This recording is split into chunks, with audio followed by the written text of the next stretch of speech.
If there's two things everybody knows a punk rocker loves, it's gotta be tattoos and reality television. And there's one person that embodied both of those things to the fullest extent. And that person was Kat Von D. She was a tattoo artist that had a tattoo artist shop in LA or whatever, and there was also reality show cameras in and about the premises making a show. She was all the hype, okay? She was tattooing all these famous people, and everybody was watching her show. Everybody thought that she was just the coolest thing. And nowadays, in 2023, she's no longer doing that whole reality TV thing. She's trying to be a musician, on top of doing like a kid's book and God knows whatever else. Hey ladies, how's it going? Dan Frampton here, and this rock and roll rabbit hole is gonna lead us to Kat Von D's Instagram page. To this post here is what gave me the whole idea to kind of roast her in a video, because it says, last night I had the pleasure/privilege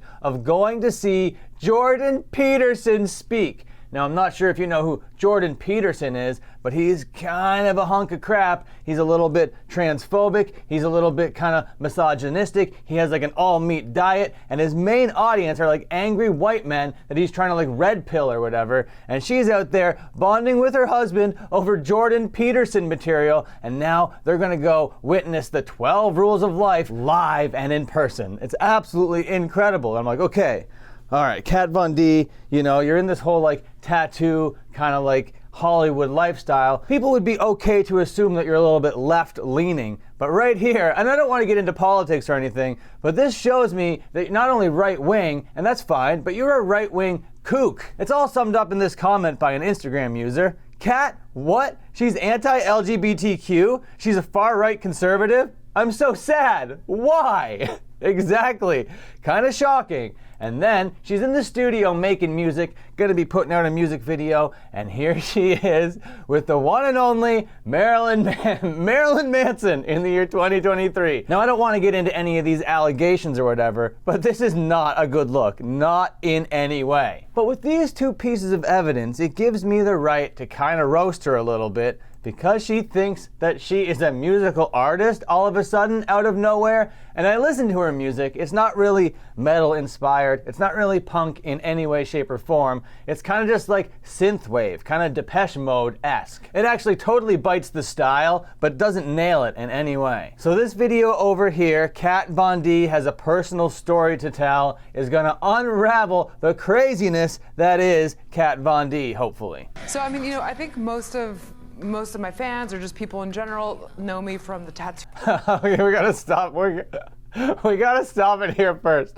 Look at this fireplace that she's in front of first. What is this? You got like 4 angels peeling back a curtain to the fireplace?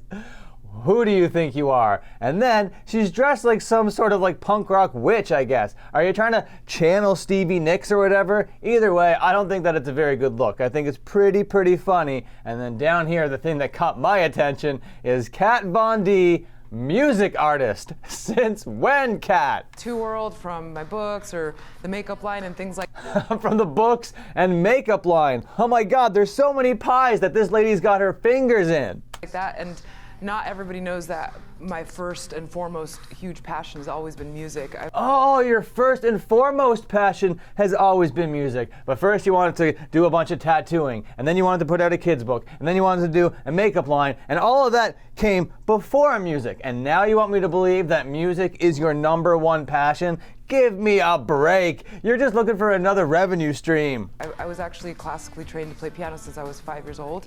Oh, I was actually classically trained to play piano since I was 5 years old. Is that right, Kat Von D? Classically trained, you say? And so music has basically been like the driving force behind everything I do. Music is the driving force behind everything that Kat Von D does. Every tattoo, every makeup line, every kid's book is music at the forefront, apparently. You know, Kat, you can just say, you know, I wrote a couple songs and I thought it'd be cool to kind of put them together in a studio, no big deal. You don't need to make it seem like it's your first and foremost passion. It seems inauthentic and kind of like you're just lying. And I think a lot of people can pick up on that. You know, it influences my tattooing, it influences everything. It influences everything. Yes, we can all tell. And so I think when I did announce that I was making music, you know, you're always going to get different sides Spit it out today, Junior. to it. You know, people are going to be excited about it, and then there's going to be some people that are going to doubt you because I'm one of the doubters, okay? Yeah, sure, you might have people that are excited, but I don't know who it is. These red-pilled losers on 4chan? they want you to stay in your own lane or stick to what, you know. Stay in your own lane.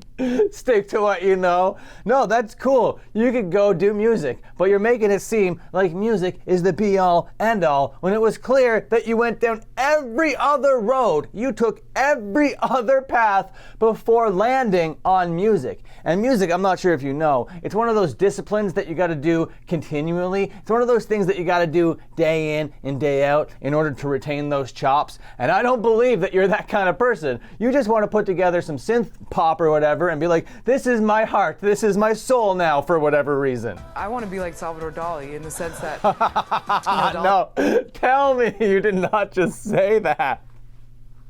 That can't be a sentence you just said. Kat Von T said that she wants to be Salvador Dali. Salvador Dali, come on! Did everything from painting, obviously he was known for that, but he did cookbooks, he designed architecture, furniture, jewelry. Oh, is she gonna do a cookbook and then get into architecture next? Is that what she's telling me?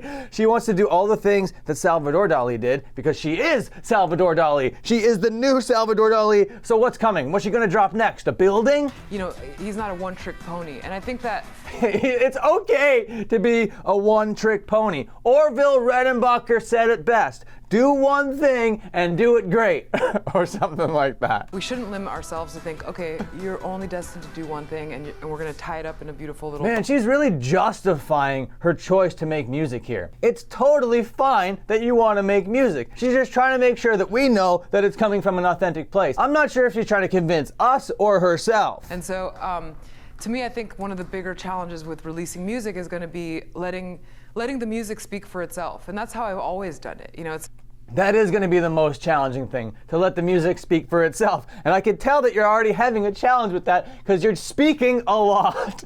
like, I'm not going to just be this like celebrity who says, oh, I'm going to do this because it's cool now and slap my name on a product and just, you know, see it fly off a shelf. It's kind of exactly what you are doing, though, isn't it? Like, I always want to do things wholeheartedly, and It could be wholeheartedly and still be a product. you know, I think there's something to be said with how people respond to authenticity.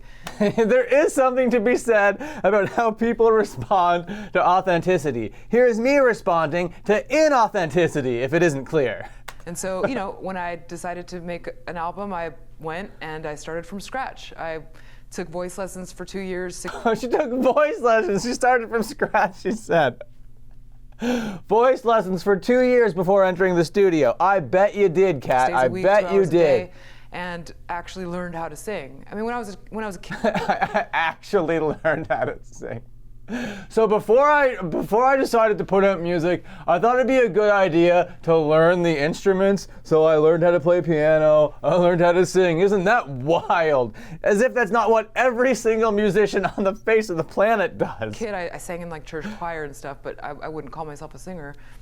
You wouldn't call yourself a singer, so you're gonna put out an album where you're the vocalist? Absolutely, Jesus Christ Almighty. Who are you? And you know, and I'm still growing my voice every day, and I hope to do that until the day I die. It's not about the destination, it's about the journey, am I right, Kat Von D? So yeah, I think it's going to be interesting and exciting to see how people receive it. Yeah, that will be interesting, and I'm sure it isn't being received that well. You know, I don't write a song thinking, okay, this is, you know, the chorus needs to come in at 30 seconds because this is going to help the algorithms. Like, I don't think that way. I just write what I want to, what I feel inside.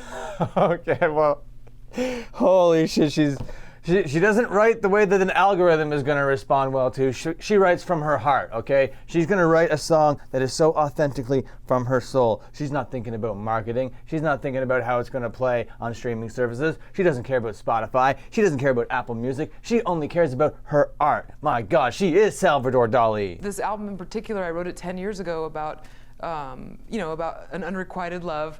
And, you know, at the time I was very dysfunctional, and in a dark and very lonely place. I was in a dark and very lonely place.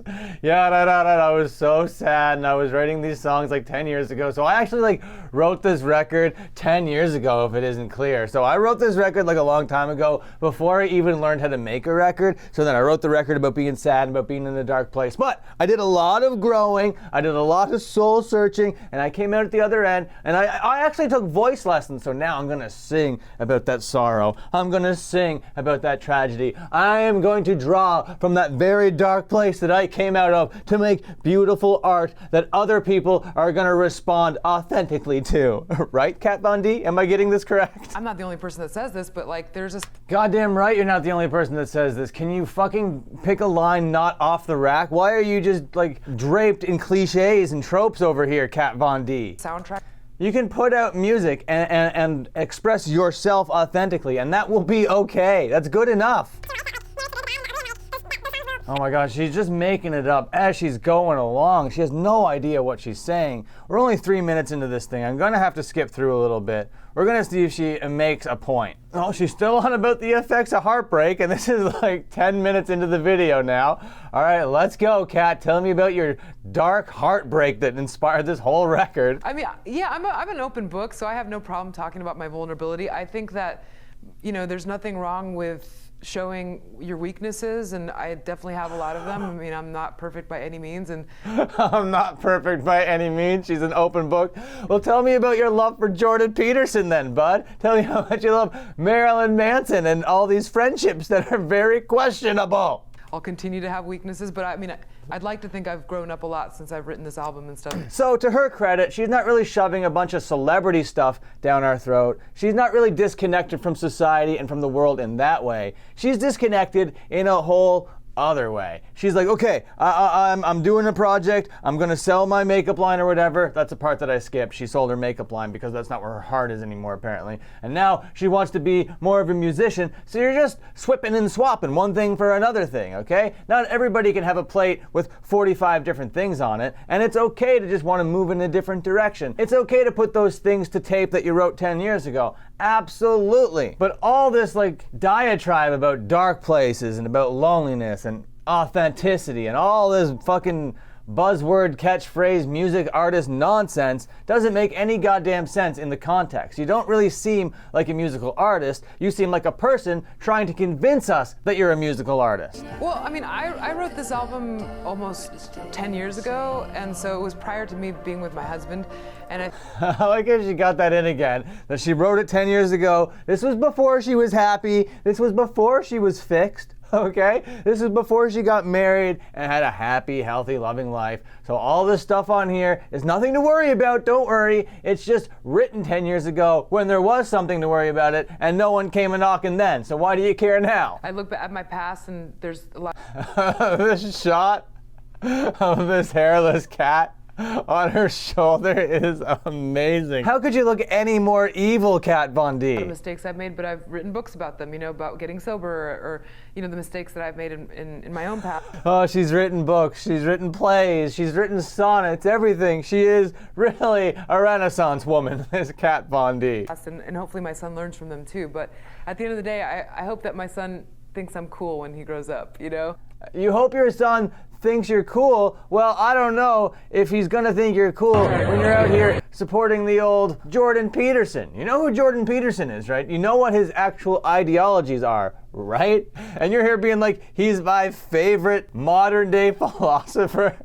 It's such a bad look. Oh, and by the way, this guy with 1 million allegations currently in the world, I'm gonna work with him right now too.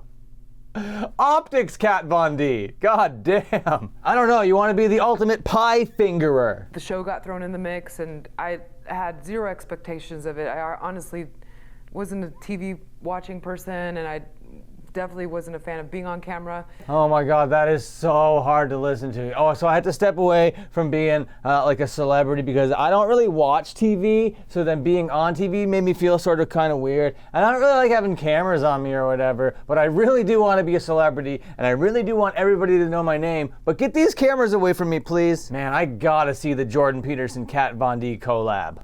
And being humble, and I think that's so crucial. You know, I've met so many people that are successful and they're total jerks. And being humble is very crucial. I don't think that this frame is very humble. How do you not see the irony with you dressed like a literal villain witch in front of these angels, opening a curtain to the fiery pit behind you? I don't know how you think that you seem humble here. Oh, this is just me in my casual living room. Oh, so down to earth, Kat Von D. I would hate, I can't even imagine what it would be like to just like believe your own hype, you know? Like I couldn't even imagine like believing my own hype. She says while believing every ounce of her hype. I think what I am looking forward to with this upcoming tour is that I'm going to be able to go and play in the town that I was born in Mexico. Oh, it's going to be so great. Playing music is going to give me an excuse to finally go back to the town that I'm from, to show them that, yes, I know that this is a humble little town, but this humble little town can produce mega stars like Kat Von frickin' D. I haven't been there in, I think, almost 20 years. 20 years, you say, Kat Von D. What's keeping you from your hometown, girl? Oh, Kat. Oh my God. There's parts of your personality that I really wish would overpower the part, whatever part this is, the Jordan Peterson part. Because you do seem like, you know, a creative person that wants to create. You just seem ultimately confused. You seem super damaged, and you really do just want to get your stuff out there, but it isn't coming across in an authentic way. It doesn't seem like you actually told me the personal story. You said, oh, there was personal stuff that happened, but I don't really remember hearing the details in this interview. And sure, I skipped around a little bit, but I watched this thing before I made this video, and there was no intimate personal details that led to this record, okay? This was just like, I was in a dark place 10 years ago, and now I'm good, now I'm healthy, and now I'm recording these songs after I learned how to sing. That's exactly what this interview is, and that's her personal story. That, oh my God, I learned how to sing, and I learned how to play piano, and I finally did those things to these sad poems I wrote 10 years ago about being in a damaged relationship. But that's going to be about it for now. If you liked it, please like, comment, and subscribe. Ring the bell if you're cool as hell, and until my next upload, watch another upload.